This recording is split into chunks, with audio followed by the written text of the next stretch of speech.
Shout out to my left lane is officially still tapped into the Punchline Academy here on SiriusXM Shade 45 as I continue to enjoy this Los Angeles weather. I had two guests, both suggested that I need to relocate, Miss Gaddam. Why are you on the East Coast? Some days we don't have Puerto Ricans with a ponytail and a voice like me here in the great city of Los Angeles. There's no one like how you. do you like your time out here? I've been having a great time out here. The vibes is definitely it. I love it. LA's a very interesting city because it's like so north is very nice.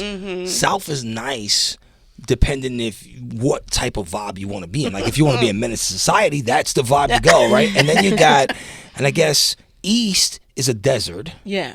Right? But it doesn't rain here.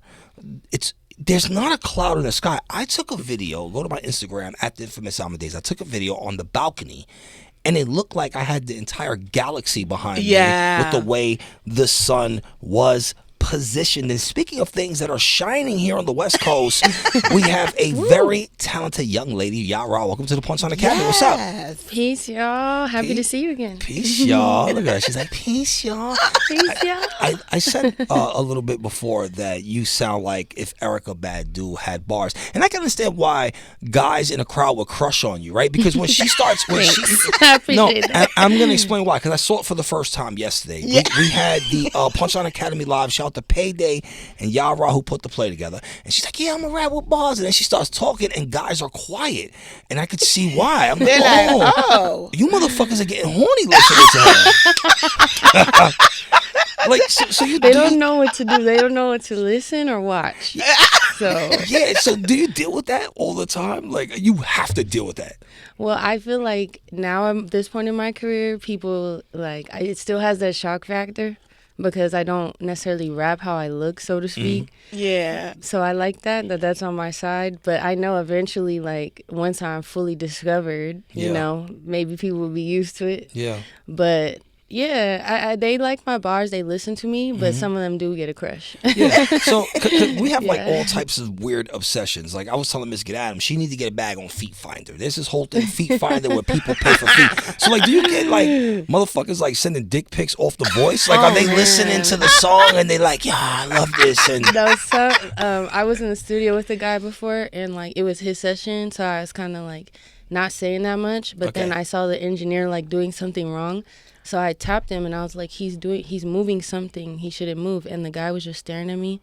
And I'm like, hello. And he's like, sorry, you sound like a stripper, but you're not. Oh my God. And I'm like, he's cutting and pasting the wrong thing. Yeah. Tell him not to do that. It's the voice. No, it's so cute. No, I think the stripper is the wrong analogy. He was like, she "You sound sounds like a like she sounds like the chat line back in the day. Yeah. When Oh my God. We had the chat line where you would call meet girls and stuff like that. She would have definitely got money in there. So enough sexual talk. This is the Punchline Academy. But I have to address, this is what makes me a great radio personality. I address the things and I talk about the things that make people uncomfortable. Yeah. I'm not going to sit here and just not say what I know. You motherfuckers are hornballs. And right? you witnessed it. Yeah, he's saying they came to the show last night. So I personally witnessed it myself. Okay, so you got some amazing things going on. You did some writing for Death Row Films. Talk about that. And we have Daz Dillinger on this show. Shout out to Daz and Crystal, DPG, Dog Pound Gang, Corrupt, everybody. One of my favorite people in hip hop. So talk about working with Death Row Films, because I think people were upset and I was kind of pissed off too when they took the whole catalog down, right? And then, but you were explaining that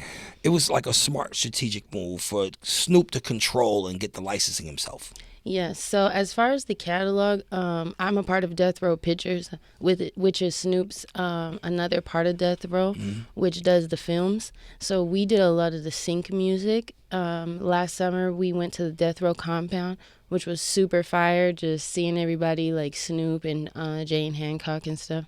And Boss Lady too, shout out to Snoop's wife. She's just incredible. So yeah, we go in there 3-4 days a week. For 3 to 4 hours and write stuff that's going to go towards the catalog of Death Row Pictures. Okay. All right, man. So that's dope. And so what type, because I saw a trailer for a film and it looked like an actual film. It didn't look like, like the Tubi shit. Well, listen, Snoop is so incredible. I feel like he's a true creative. Even worth, whatever his net worth is, $1 billion, he's going to be a true artist. Yeah. And he has to have $1 billion, or at least net Come worth. on. He has to. He's the most famous. I saw this motherfucker on the iPhone 6 commercial. Come on, he's on 16 everything. commercial. That's crazy. Right. So, but that being said, I feel like he's that way because he's good with his budgeting. He's willing to work to get to a certain point. So I'm sure that Snoop has movies that are like, you know, Tubi or like independent hood type films. But then, you know, we could see him probably getting an Oscar one day. Yeah. So I respect Snoop because he doesn't try to like make every film, you know, like a blockbuster type film or something. Like, I think he stays in his lane based off what the assignment is. Just like Cube, you know. Cube's so good at movies. Yeah, but Cube Vision. Yes. Yeah. And he did things with VH1 with Hollywood Squares and stuff. So I say that to say, like, I feel like Snoop is not ashamed to do a hood horror movie. Nice. You know, but then you could catch him on the box office too. So I respect that type of creative because he's not like, he doesn't do it for the aesthetics. He doesn't care. Like, I'll do a hood, you know, $500,000 budget or some shit. I don't know. Yeah, shout out to Snoop Dogg. I met Snoop Dogg one time. I actually have a video on my phone of him performing Doggy Dog World in the studio. And I told Miss Get Adam that Daz was going to be. And she's like, if I meet Snoop, I'm like, listen, you cannot be fucking groupie now. I'm going to be a little bit fan now. I know how to compose myself now. Yeah, Snoop. It's funny because even though I was at the compound a lot, Snoop was on tour. But they would tell us, like, Snoop's watching y'all on his phone. He has, shit. You know, 8 cameras per lab or whatever. All he has to do is log in and he can see you. So we used to make jokes like, don't steal any cords. Yeah. Don't steal that iPhone dongle, goddamn it, before you ruin your whole career. Yeah. So. Yeah. You've collaborated with a bunch of artists. Inspector Deck is one of the records that's popping right now. Like, is there, like, a different strategy as a female MC with the way you sound, rapping with 90s gangsters? I mean, let's just call it what it is. Like, That is hilarious. Well, hip-hop is hip-hop. You know, it's our language. It's a language. I think that once someone feels like I'm good, they'll rap with me. I don't really have any strategy based off, like, other people. I just be myself on the record.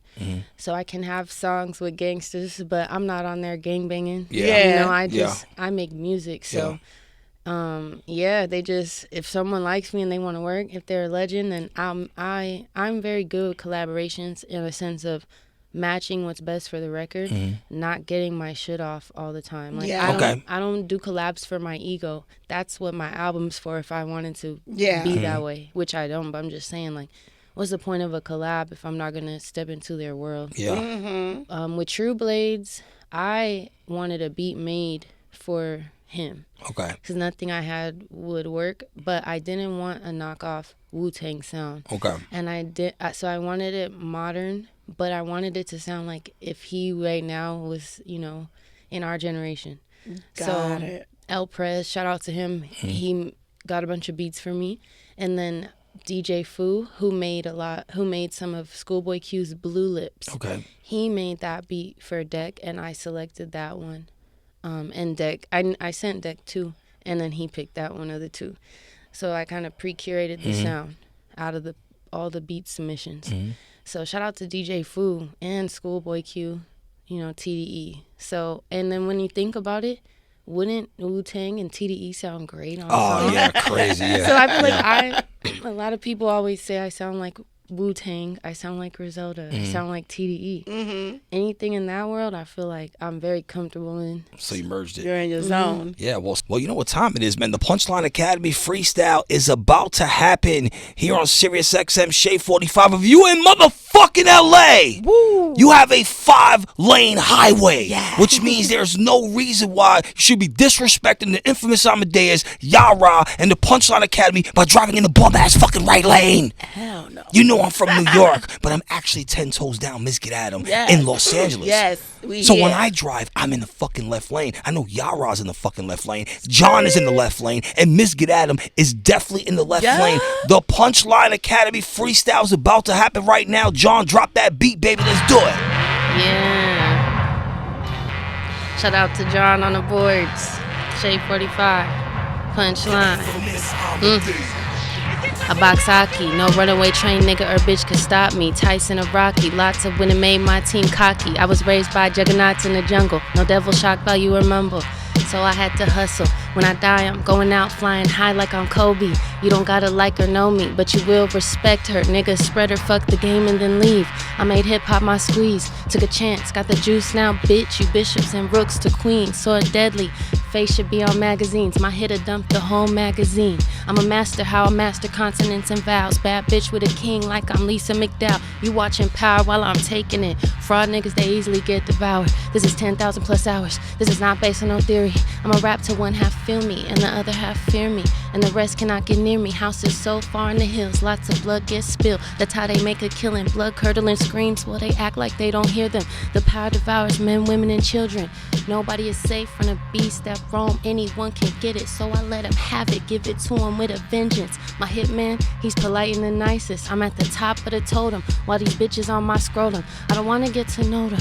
Her bars was nice, but she never wrote them. Like a sniper, missing all 10 fingers, no range, nigga. I don't believe her.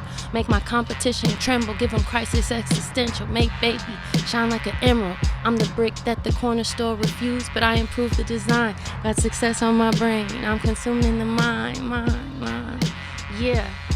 It's like that, nigga. Yes, the Punchline Academy Freestyle with Yah-Ra here on SiriusXM Shade 45. Shout to my bum-ass right lane drivers. I hope you catch a flat tire when you listen to this freestyle. All right, so talk about what you have coming up. You got a project coming up, or what do you have?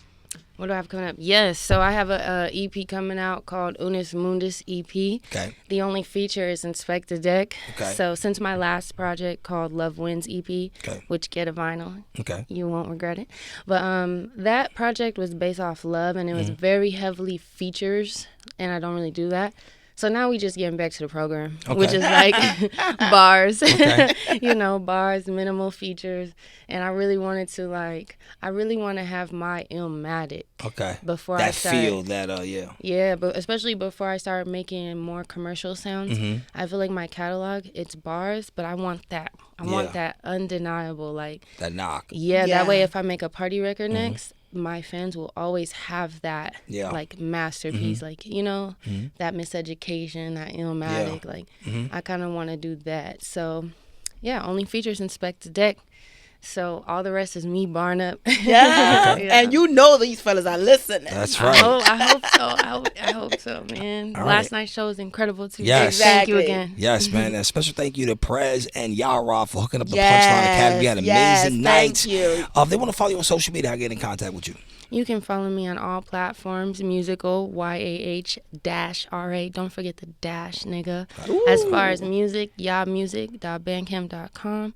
And on social media, at YahCreates, at YAH Creates. All right, and of course, I am the one and only, the infamous Amadeuz, the king of the left lane. This is SiriusXM Shade 45. Let's play some heat. We back here on the Punchline Academy.